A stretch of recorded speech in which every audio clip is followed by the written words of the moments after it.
The Roman Empire fell, and in its fall it left behind a power vacuum that Clovis I was happy to fill. However, upon his death, the kingdom splintered under the fierce rivalry of his sons, each vying for dominance and power. This sounds like the perfect setup for a great political fantasy. I can almost read the back blur. Imagine a world where the death of a powerful ruler ignites a fierce battle among his heirs, each vying for control of a magical resource that can alter the fabric of reality itself. But how do you take that historical backdrop and build from it a comprehensive political fantasy world and story that will keep your readers or players engaged in the machinations, the plots, and the struggles for power? That is what I want to discuss in this video. Welcome to the penultimate video in Just in Time World series on political fantasy with your host, Marie Mullaney.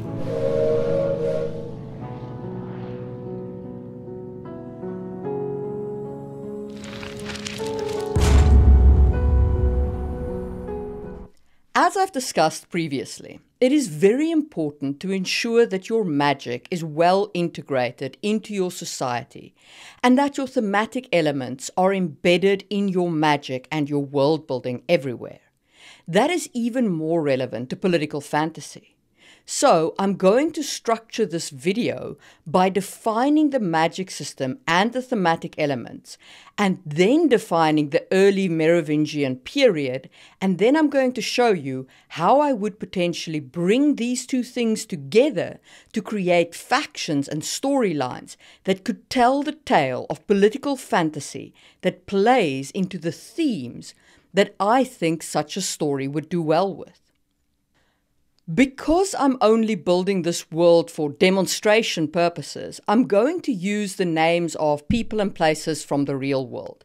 And since I want to keep this video to a reasonable length, I will be skimming some of the world building and focusing much more on the political setup and the ways in which you can explore the themes.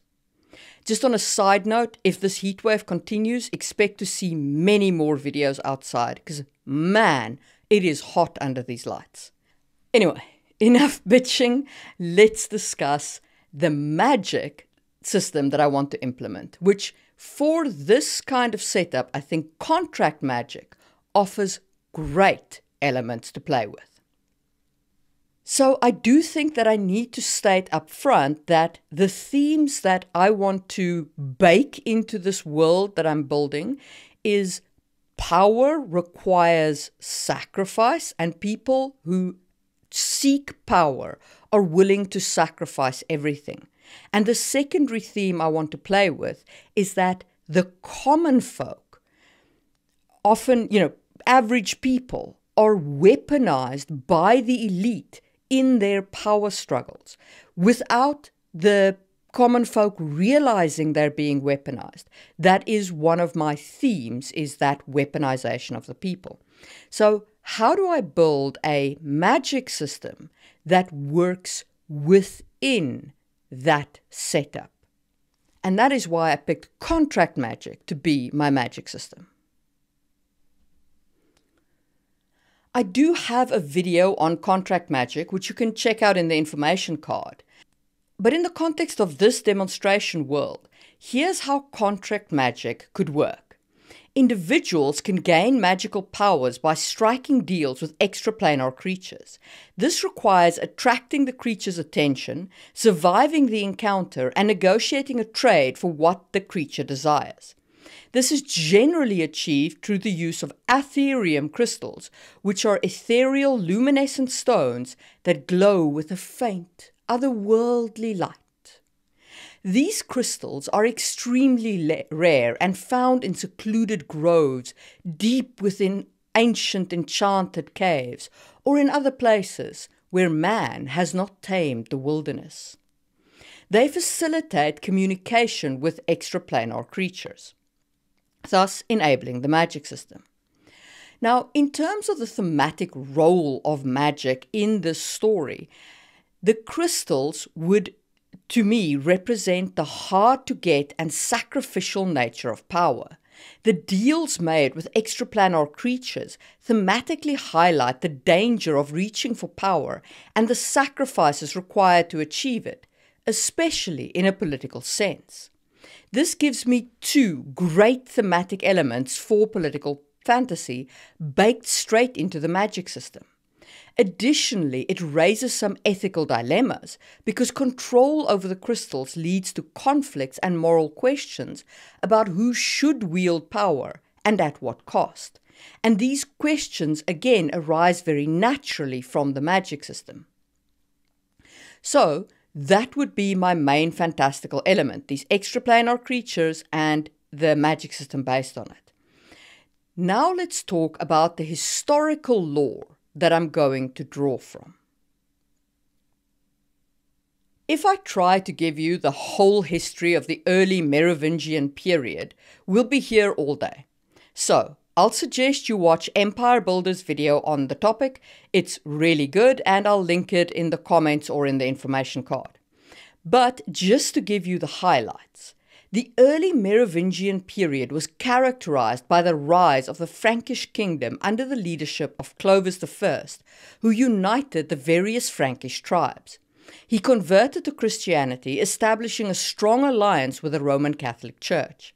This era saw the establishment of the Merovingian dynasty, which ruled over a fragmented but expanding territory in Western Europe. Three notable attributes of this period are: 1. The role of the Church. Clovis's conversion to Christianity and his alliance with the Roman Catholic Church significantly influenced the political landscape of his time. This alliance helped consolidate his power and provided a unifying ideology for the fragmented Frankish tribes and their various territories. 2. Feudalism and local rule. The early Merovingian period saw the rise of feudalism, with local rulers holding significant power. This decentralization led to frequent internal conflicts and power struggles, shaping the political dynamics of the era. And I do have a short on feudalism which you can check out. And 3.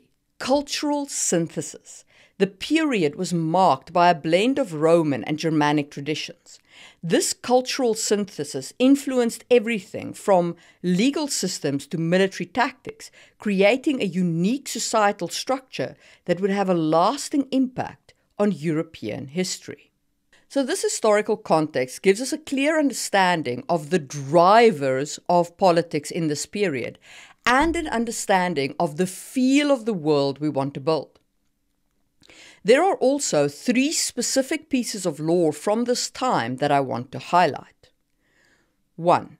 The tale of the Cunotard. According to the legend, the Merovingian dynasty traces its lineage back to a mythical sea creature called the Cunotard. The story goes that while King Clodo's wife was bathing in the sea, she was impregnated either by Clodo or by a sea creature resembling a Cunotard. This historical legend helped inspire the idea of extraplanar creatures that people make deals with for me. The second element I want to highlight is the long-haired kings. One of the most distinctive and symbolic traits of the Merovingian kings was their long hair. Unlike other Frankish nobles who kept their hair short, Merovingian rulers wore their hair long, which was considered a symbol of their royal power. If a Merovingian king was captured or deposed, his hair would be cut as a way to strip him of his royal status. This unique custom underscored the importance of physical appearance in maintaining and displaying political power. And this is a great cultural element to include in the world building as a symbolic element. Maybe they keep everyone who isn't them directly shorn, and you could build a whole idiomatic and saying expression around the power of long hair. And the third thing I want to highlight is the feud of Brunhilde and Ferdegund. The rivalry between Queen Brunhilde of Austrasia and Queen Ferdegund of Nestrasia was one of the most infamous and brutal conflicts of the Merovingian period. This personal and political feud led to numerous assassinations, betrayals, and wars, significantly shaping the political landscape of the Frankish kingdoms. Brunhilde's eventual capture and execution by being torn apart by horses marked a particularly gruesome end to this long-standing vendetta. The conflict and events created by this feud and these two women create a fascinating series of events to draw on for our eventual plot. Okay, so in order to set up our fantasy kingdom in this environment, we need to incorporate our magic and we need to decide where in the time period we're starting our story. Now, I think a good trigger point for the story will be after the death of Clovis I, which basically ignites the conflict between his sons over which one of them should rule the whole kingdom, because Clovis split the kingdom between his 4 sons on his death, and of course they want to unify it under their own rule. We now need to also incorporate magic, so this would be my starting lore. The great power of the Roman Empire fell, leaving anarchy in the outlying provinces. A man called Clovis discovered a cache of Ethereum crystals. He made a deal with a powerful extraplanar creature, which allowed him to consolidate power and form alliances with neighboring nobles by giving them Ethereum crystals. Potentially, you could have the long-haired cultural element introduced here and be tied to something the extraplanar creatures want. Perhaps by not cutting their hair, they send power to the extraplanar world in some kind of mystical process. These events created a society where the power gained from extraplanar creatures brought peace and prosperity to the land. And peasants initially welcomed this new kingdom because it restored order after the withdrawal of the empire's forces, which created lawlessness. But now, Clovis has died, leaving 4 warring sons, each with their own extraplanar deals. Additionally, there is the rising power of the Church, which originated in the Roman imperial lands. The Church struck a deal with Clovis to bring him into its fold, but with his death, the potentate sees an opportunity to further expand its influence by gaining control of magic. Okay. So that's our starting lore. But political fantasy is nothing without characters and factions. So, once again, drawing on history and incorporating fantasy, let's define those factions and characters next. I do have a video on factions, which you can check out in the information card. In this video, I'm just going to break down some of the historical characters and factions that you might want to include in such a political fantasy story by looking at this practical example of the early Merovingian period and using the factions as I discussed in my earlier video. As I also have said before, you can mix and match historical periods. For example, while Brunhilde and Ferdinand are later queens in this timeline, I'm absolutely going to include their characters in this feudal setup because they create such great plot lines and character types. So, let's start by defining our noble factions here. I picked 3 of Clovis' sons to be factions in the story. There were more of Clovis' sons, but these 3 worked the best for our purposes, and you don't want to go too wide, else you'll never finish the story. So, faction 1, Childebert. His motivation is the expansion and consolidation of power. He's your classic conqueror style of leader. This means he routinely employs military conquest and strategic marriages. His factions include his 2 wives, Ingrid and Erigund, who are sisters. This allows for conflict inside the faction, as the 2 sisters can vie for control of the faction and the legacy of their children. 2. Clothar. His motivation is the consolidation and absolute rule and centralization. The means he routinely uses is ruthless political maneuvering and alliances with powerful creatures from the extraplanar area. In his faction, his daughter, loosely based on Queen Ferdinand from the later period, is also a big player. And after Clothar's death early in the story, she embarks on a quest for vengeance against Brunhilde after assuming the regency of the faction on behalf of her baby brother. And Brunhilde is married to the third son and is therefore part of his faction in our story. And the third son is Cloudemir, and his motivations are an idealistic pursuit of a just and unified kingdom. This means that he employs diplomatic efforts and a just rule in order to show his more noble aims.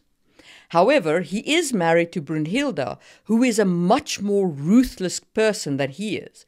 And while Clodomir is focused on honorable endeavors, Brunhilde works behind the scenes, removing obstacles to ensure the legacy of their children.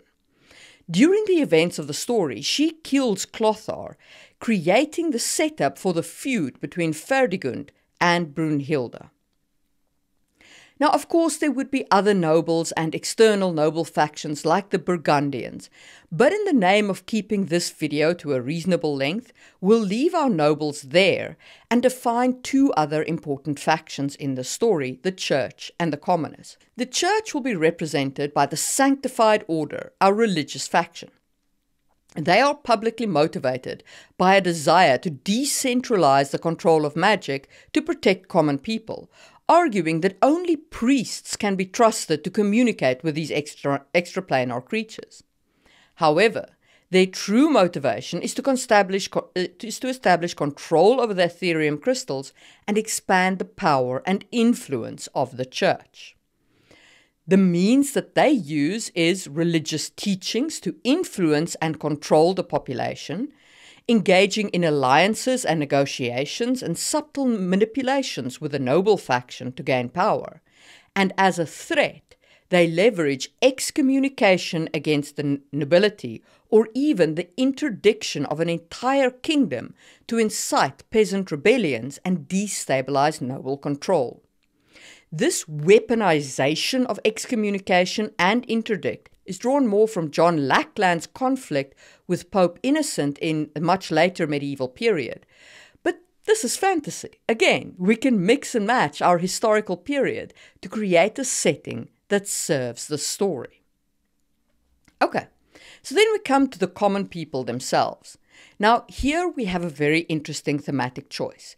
If you want to include common people in the struggle for power, you can build secret societies here and show their struggle to get any access to power, which the elite attempt to block. Alternatively, if you want to show how all sides actually just use common folk to further their aims, you can simply have characters who are from the common folk without ever giving them a sniff of power. Both of these options have powerful storytelling potential, and there can be others. Let me know in the comments what other factions you can think of for the common people. Now, for the purpose of this video, I'm going with option 2 because it is simpler and it does play well into that theme of weaponizing the common people. Okay, so from these factions, I think you can already see some great conflict and storylines emerging as you take these historical factions, integrate the magic, and build up your political landscape. For example, the Sanctified Order could oppose Childebert's use of Ethereum crystals to expand his power. They may try to turn his wives Ingrid and Erigund against him by exploiting their internal conflicts. With Clothar's death in the story and Ferdinand's feud with Brunhilde, she might try to use the Church as a weapon against Cloudemir, using the argument that Cloudemir's victory would ensure the trust of the peasants in the nobility, and where would the Church be then? And that, of course, could create great conflict with Cloudemir, who at first sees himself as a natural ally of the Church, and then realizes the level of corruption that exists in the priesthood, and he perhaps seeks to reform the Church. And of course, throughout all this, the common people, influenced by the Sanctified Order, are pawns in this larger power struggle. Their faith and loyalty are manipulated, raising questions about the ethics of using religion for political gain. But all of these threads are very loosey-goosey at the moment. And one of the videos in this very series was about using Marx's material condition analysis of history to analyze and create political conflict. So let's apply that process to our society now to clarify where we stand. First, what is the economic base of our society? It is an agricultural society with peasants working the land owned by nobility. This creates a reliance on the stability and productivity of the land. Land is controlled by feudal lords and by the church, with peasants paying tribute. This structure supports the power of both the nobility and the clergy, leaving the distribution of the surplus produce in the hands of landowners. The discovery and trade of Ethereum crystals introduces a new economic factor. Control over these crystals provides magical power, creating a valuable and coveted resource that reshapes power dynamics. Second, what is our superstructure for our society? The society combines Germanic tribal customs, Roman administrative practices, and magic. This cultural synthesis influences social norms and governance and conflict resolution. Further, the church shapes laws and social norms, especially regarding magic. Its influence extends to both the spiritual and temporal realms, making it a powerful player in political affairs. And that creates our third element, class dynamics. We have three categoric classes. 1. The nobility. Feudal lords with magical contracts holding the large estates. Their power is tied to both the land and access to the Ethereum crystals. 2. Clergy. Powerful religious figures controlling magic and influencing political decisions. They aim to centralize magical power within the church. And 3. Common peasants working the land.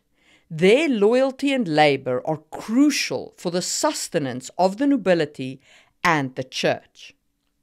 And these three classes lead to our dialectical development, which at this point is mostly a conflict between the nobility and the clergy, with maybe hints of peasant action to come in the future. So this has all given us a pretty comprehensive base for our story. Now, here's the thing. The last video in this series will be about the pitfalls of political fantasy, but I'll give you a sneak peek here. Creating a satisfying ending for political fantasy is super hard, and creating a good ending is dependent on creating a good beginning and middle. So, before we call our world building done and start writing or even running our campaign, I highly recommend defining at least the outline of the story that you want to tell in this setting. So let's do that next, given this base that we've established here and our thematic elements of weaponized common people. The opening hook of the story is the death of Clovis, a moment that ignites the conflict between his sons. This event also provides an opening for the sanctified order to assert its influence over the Atherom crystals. During Act 1 of the story, Childebert discovers a new location for Atherom crystals, not quite on his lands, but close enough in his opinion, and begins mining it, seeking to consolidate his power. Brunhilde assassinates Clothar, leading to the covert feud between her and Ferdinand, who takes over her father's land by serving as the regent for her baby brother. High Priest Odo of the Sanctified Order declares that only ordained priests may use the Atherom crystals, and this intensifies the struggle between church and nobles as the church attempts to enforce the decree, leading to increased tensions between the factions. Now, Ferdinand supports the church's decree, rallying her peasants to back her actions. And this causes rebellion and discontent in the lands of her uncles as the common people are drawn into the conflict. And then someone finds out about Childebert's mine. That leads us to our rising action. With the discovery of the secret mine, armies are raised by various factions to claim control over the valuable resource. This leads to skirmishes and strategic maneuvers as each faction attempts to gain the upper hand. Assassinations and covert operations become commonplace as the factions vie for control of the mine. Spies, double crosses, and secret missions add to the layers of intrigue in this narrative. Characters embark on dangerous quests to secure alliances, retrieve important artifacts, or sabotage their enemies, or make special deals with extraplanar creatures. These quests test the loyalty, bravery, and moral integrity of our characters. And then this can all build up to a decisive battle at the mine for your climax. All factions converge in a dramatic confrontation that will determine the future of power dynamics in the kingdom. The outcome of the battle leads to the establishment of new power dynamics. Depending on the desired tone of the story, this resolution could vary. You could have an optimistic ending, where Clodimir wins the conflict and establishes a kingdom with some hints of future reform. The common people are given hope, although the struggle for power inevitably continues. Or if you want a darker, more grimdark ending, the church and the nobles split the power between them, with the common folk remaining oppressed and powerless. And this ending highlights the grim realities of political power and the exploitation of the masses. What other potential endings would you use? Let me know in the comments below. Throughout this story, the ethical and moral dilemmas of seizing power are explored. Characters should be faced with difficult choices that reveal their true nature and motivations, especially with how they use contract magic and what they're willing to sacrifice. And the common people are weaponized by the factions, raising questions about the ethics of using rebellion and power for political gain. All great political fantasies should delve into the complexities of power, its corrupting influence, and the sacrifices made to obtain it. It should explore avenues of power and control and the way that people seize the narrative. That thematic exploration is what makes political fantasy great. It is what helps readers look at a political fantasy and see it in the light of their daily life and walk away as thinking more deeply about the thematic elements showcased in the political fantasy. But the resolution of the story should leave the reader with a sense of closure, while also hinting at the ongoing struggles and future possibilities. And this is because you have to close the story off. This is not real life. You can't just leave it completely open-ended. So whether through a hopeful, reformative ending or a bleak, power-divided conclusion, the narrative should provide satisfying exploration of these themes of power, ethics, and the human condition. So this video has been a ride. If you're still here, thank you. And why not give it a thumbs up as we talk about distilling this example down into a process you can use to build your political fantasy setting and plot. 1. Establish the setting and the historical context. Remember how I defined that a great power has fallen, creating a power vacuum filled by Clovis, and all this is before the story started. That is this step. This also allows the world builder to draw inspiration from the relevant historical period to create the legends, the myths, and the unique cultural practices, like not cutting hair and the legend of the cloth and the legend of the sea monster giving birth to the Merovingians. Step 2. Develop the magic system and the thematic elements. With political fantasy, you need to be careful with magic. It can easily overshadow your plot if it's not well integrated. You want to build a magic system that has political implications and that supports the theme you want to explore.